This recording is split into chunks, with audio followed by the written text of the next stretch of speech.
이거는 실제 현상인 겁니다.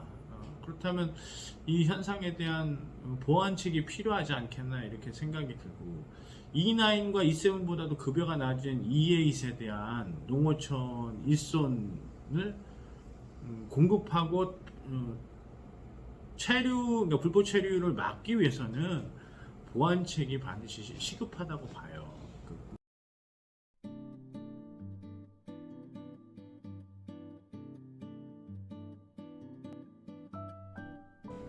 안녕하세요, 골드윈의 유지영입니다. 오늘도 날씨가 무척 무더웠네요. 8월의 첫날이고요. 개인적으로는 유튜브를 시작한 지 딱 한 달째 되는 날입니다. 어제까지 영상을 한 21편 올린 것 같으니까 한 달 기준으로 하면 10일 빼놓고 다 올렸네요. 처음에 유튜브 시작할 때 뭐 반신반의하면서 시작을 했는데요. 지금은 좀 어느 정도 좀 자신감도 좀 생겼고요. 또 영상에 대한 어떤 노하우도 조금씩 쌓여가는 것 같습니다. 무엇보다도 일단 유튜브가 또 어떤 생활의 어떤 그 패턴이 돼서요. 또 제 자기 관리에도 좀 도움을 주기도 하고요.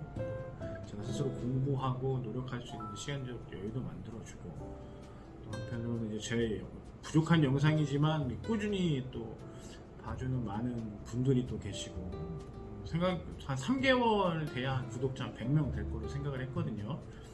근데 벌써 뭐 구독자가 75명 벌써 되니까 제 생각에 일주일 정도면 100명 구독자가 달성되지 않을까 이렇게 생각을 합니다. 그리고 벌써 행정사 관련된 영상은 조회수 1000회를 찍었어요. 정말 한 달 사이 예상하지도 못했던 결과들이라서, 일단 저의 채널을 구독해 주시고 관심 가져 주시는 많은 분들께 영상을 드려서 진심으로 감사드립니다. 그다음에 A3 문의가 좀 들어왔어요. A3 참 다루기 힘든 비자죠. 협정 비자인데요. 그거에 대한 문의가 들어와서 제안을 해달라고 해서 대규모 제안서를 급하게 하나 만들어서 준비를 좀 했습니다. 얼마 전 진행했던 D6 이제 보완서를 좀 준비하고, 그러다 보니까 하루가 훅 갔어요. 하고 저녁에는 이제 본부장님하고 저녁 같이 먹으면서 좀 앞으로 이제 향후 업무 좀 어떻게 할 것이냐 하고, 외국인 이용권들이 좀 다량 좀 대기하고 있는데 이걸 좀 어떻게 할까 이제 본부장님하고 얘기를 하면서 어제 영상으로 인사드렸죠. 그래서 이승재 법무사님하고 좀 내용을 좀 쉐어를 해야 되겠다 이렇게 생각을 해서, 오늘도 이용권이 2건 문의가 들어와서 희한하네요. 제 이용권 잘 안 하는데 어떤 경로로 자꾸 문의가 들어오는지 모르겠는데, 연락이 지인분들 이제 예전에 해결해드렸던 행정구제해드렸던 분들이 자꾸 이제 소문이 잘 나는 것 같아요. 그리고 그 지인분들이 자꾸 저를 소개해줘서 연락이 오세요. 아마 그때 이제 법무법인 소속이었으니까 이제 저한테 연락을 주시는 것 같고, 이제 제가 이제 지금은 이제 법무법인이 아니니까 일단 그 일은 이제 법무사무이나 이제 법무부 로펌의 내용을 좀 안내해서 일임하고 있습니다. 오늘은 어제 말씀드렸던 대로 계절 근로자 E8에 대해서 좀 얘기를 해볼까 해요. 이거 E8은 참 공부도 많이 하고 준비도 많이 하는데, E8은 참 결정적으로 불체자 관리 문제 때문에 그 어떤 성과를 이뤄내지 못한, 제 개인적으로는 좀 약간 애증의 비자해요. 업무나 어떤 경로나 이건 진짜 뭐 저의 국내에서 몇 손가락 안에 들 정도로 제가 제일 잘한다고 자부는 하면서도, 실제로 성사시키지 못했던 것들은 결국에는 여러 가지 장벽이 있거든요. 그래서 오늘은 좀 그 얘기를 좀 해볼까 합니다. E8은 총 4개의 비자 유형이죠. E8 1, 2, 3, 4 있는데, 1, 2는 이제 농촌이고, 그 다음에 3, 4는 어촌에 관련된 거예요. 한 번 비자, 그러니까 E8 1을 기준으로 하면 한 번 비자 발급을 받으면 5개월을 최초에 받고 연장은 3개월까지 해줍니다. 성실 근로자를 하면 이제 다다음에 올 때 이제 좀 편하게 들어올 수 있는 특혜를 주는데 5년 뭐 다른 F2R이나 E7이나 뭐 이런 거 관련돼서 사실 5년을 했다고 해서 뭐 특별한 비자를 주어지진 않아요. 작년에 논의됐던 게 이제 5 플러스 1에 한 번 들어와서 성실한 인원은 다시 5개월을 줘서 또 2년 동안 그 계속 특혜를 주겠다는 정책이 나온다고 했었는데 사실 결국 반영이 안 됐죠. 그거는 이제 결국 불체율과 좀 연관이 있다고 봐요. 그래서 계절 근로자는 이 불체율 때문에 사실은 지자체에서 좀 어려움을 많이 겪습니다. 그리고 이 처음에 계절 근로자 사업에 많이 뛰어들었는데 이게 이제 문제는 계절 근로자는 개인 사업자가 할 수가 없어요. 이게 지자체와 지자체 MOU를 맺고, 그러니까 한국의 지자체와 해외 지자체 MOU를 맺어서 해외 지자체에서 한국을 송출하는 방식이죠. 실제로 이제 뭐 정부에서 아니라고 하겠지만 아니라고 하고 뭐 지자체에서 아니라고 하지만 현실은 이제 지자체는 수익은 없지만 해외에서 현재 에이전시가 그 해외 그 지자체를 통해서 수익을 얻는 구조가 사실은 성행해요. 이게 쉽게 말하면 해외 브로커죠. 그래서 뭐 계절 근로자 한번 들어올 때 한 200만 원씩 정도 두당 발생한다고 얘기가 들려옵니다. 그러다 보니까 이제 200만 원씩 내고 들어와서 일을 하다 보면 계절 근로자 페이가 그렇게 높지 않아요. 200만, 220에서 한 230만 원 사이. 그러니까 어딘 180만 원이에요. 그러니까 한국 급여가 200만 원이 월급여가 안 되는 데가 몇이나 되겠어요. 일은 또 농촌일이 힘들고. 그러니까 EA1으로 온 노동자들이 불체율이 높죠. 네, 그래서 이게 지자체에서 관리가 안 되고 자꾸 부채자가 양산되는 이런 모습 때문에 이제 보완책으로 나온 것이 바로 EA2 공공형이죠. 이제 지자체 실무자들이 관리하기엔 너무 어려운 거예요. 그리고 비자도 이 업무도 익숙하지 않고요. 그러니까 이제 그럼 그 외국인 들어올 때 비자 업무는 이제 담당 그 공무원이 하되 관리에 대한 책임은 모두 비영리 단체, 그러니까 쉽게 말하면 대부분 농협이죠.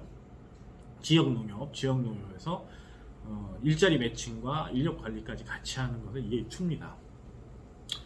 이건 그래도 비교적 좀 그 인력 관리와 또 그 국내 입출국에 대한 업무가 이제 파트가 나뉘다 보니까 비교적 그래도 잘 정착이 돼 있어요. 몇몇 지자체들이 있는데 뭐 그건 나중에 또 자료를 한번 그 첨부를 한번 해보겠습니다. 실제로 국내에서는 그래서 계절 근로자를 가는 인원들이 많지는 않은데 국내 이런 그 계절 근로자를 할 수 있도록 또 제도화가 되어 있는 것은 개인적으로 갈 수가 있어요. 그러면 이제 결혼 이민자들이 할 수 있죠. 지역 내에 결혼했던 친인척, 뭐 지역에 따라서 조금 차이가 있는데 2촌인데도 있고요, 4촌인데도 있어요. 대부분 2촌 이내에 친인척이 있는 경우에 그 지역 내에서 계절 근로자를 할 수 있도록 해줍니다. 이건 이탈률이 좀 적어요. 공공연과 비슷하게. 그래서 비자를 뭐 지원받고 있는 인원들도 계절 근로자를 갑니다. 갈 수 있어요. 친인척만 있으면 충분히 갈 수 있고 이제 뭐 잘 유형은 못 봤지만 이제 C3에서 복수비자 받은 인원들도 사실은 전환은 가능해요. 이론적으로 거의 보지는 못했고 대체로 이제 말씀드린 대로 이제 다른 뭐 E9에 급학해서 가야 되는 경우 또는 G1가처럼 뭐 지금보다 나은 비자를 받기 위해서 가는 경우들은 사실 현재는 좀 운용이 되고 있는 현실입니다. 근데 이제 계절 근로자는 국내에서 수요를 감당하기엔 결혼 이민자가 가장 적격이죠. 근데 이것도 문제는 뭐냐면 농가 매칭이 가장 어려워요. 농가 매칭을 우리 국민들도 우리 그 농가를 찾아서 이렇게 매칭하는 게 어려운데 외국인들이 농가를 찾는 건 좀 더 어려운 문제겠죠. 제가 개인적으로 생각할 때 계절 근로자 사업은 그 빨리 이게 좀 공공용만 할 게 아니고 사실 일반 사업자들을 열어줘야 돼요. 이게 불법과 어떤 브로커의 양산을 막기 위해서 이제 처음에 시범 적용할 때 안 한다고 했는데 지금 전국적으로 농촌, 어촌 일손이 부족하거든요. 근데 지자체에서 관리할 수 있는 정도의 수요가 아닙니다. 그렇다고 지자체의 모든 공공용으로 운영할 수 있냐? 그것도 불가능해요. 결국은 민간화 시켜야 되는데 그 민간화 시켰을 때 되는 어떤 폐단들을 걱정을 하는 거죠. 그렇지만 이제 이걸 풀어주지 않으면 정말로 농촌 일손들은 점점 급감합니다. 아시다시피 지금 국민들은 인구가 감소하고 있고 한국인들은 대체로 농촌에서 농어촌에서 일하고 싶어 하질 않죠. 그럼 결국에 외국의 일손이 필요한데 지금 낮은 급여와 낮은 처우를 가지고 언제까지 외국인들이 계절 근로자를 붙어 있겠느냐. 지금 E7-3 조선소 근로자들도 280만 원에서 300만 원 처우가 낮다고 불법 체류하는 이 상황에서 과연 계절 근로자 사업에 대한 급여와 처우로 이 정책 사업을 이어갈 수 있느냐 좀 부정적으로 봅니다. 그리고 저와 요즘 최근에 파트너십을 맺고 같이 일하시는 조승자 실장님의 말씀대로 E9 근로자들도 요즘 급여가 낮다고 취직을 안 한대요. 부지기수랍니다. 조승자 실장님은 이제 근로자 직원 매칭이 이제 업이시기 때문에 현상을 너무 잘 아시죠. 이게 이제 E9 근로자나 E7 근로자는 한국인들이 일을 하지 않고 일손이 필요한 곳에 이제 고용하기 위해서 들여온 인력들인데 이제 그 인력들조차도 힘든 일은 안 하고 고소득의 일로만 찾아가려고 하는 현상이 벌어지고 있다는 거예요. 이거는 실제 현상인 겁니다. 그렇다면 이 현상에 대한 보완책이 필요하지 않겠나 이렇게 생각이 들고 E9과 E7보다도 급여가 낮은 E8에 대한 농어촌 일손을 공급하고 그러니까 불법 체류를 막기 위해서는 보완책이 반드시 시급하다고 봐요. 지금 공공용처럼 민간 업체가 관리를 철저히 하게 하는 업체나 아웃소싱 형태의 사기업 형태의 관리 체계를 도입을 하든지 아니면 급여 체계로 보완이 안 된다면 성실 근로자로 계절 근로자를 했을 때 이번에 문제가 되는 E7S 같이 그냥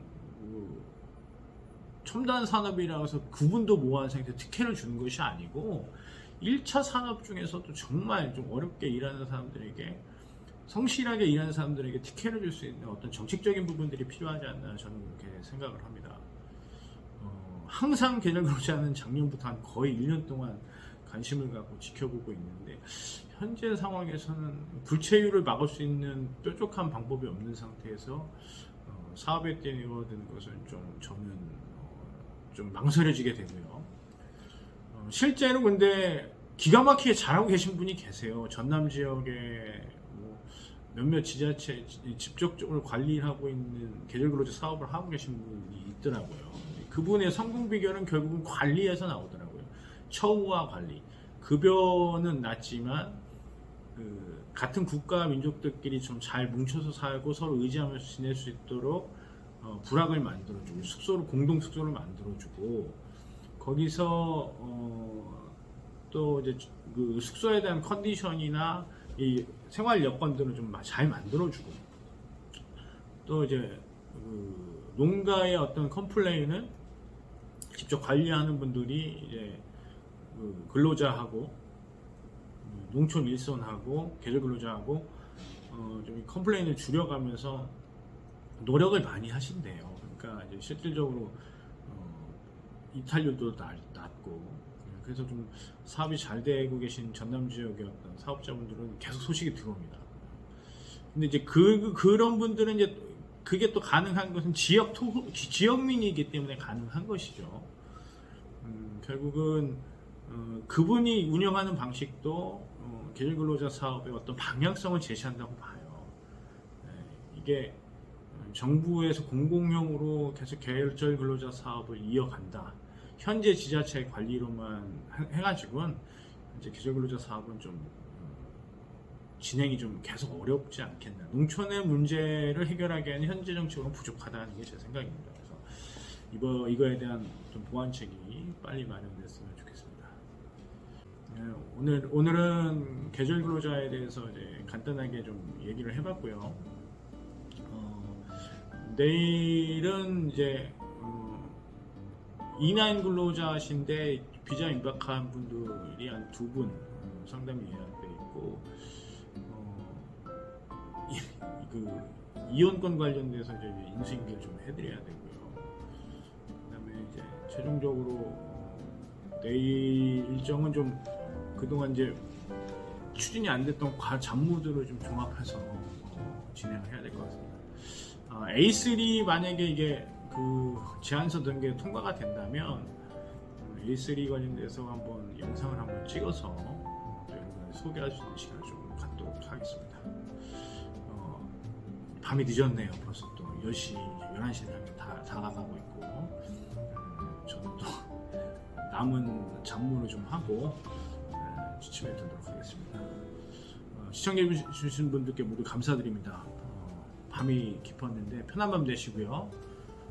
또 저는 더 좋은 내용을 가지고 다시 인사드리겠습니다. 시청해 주셔서 감사합니다. 골드윈의 유재영이었습니다. 감사합니다.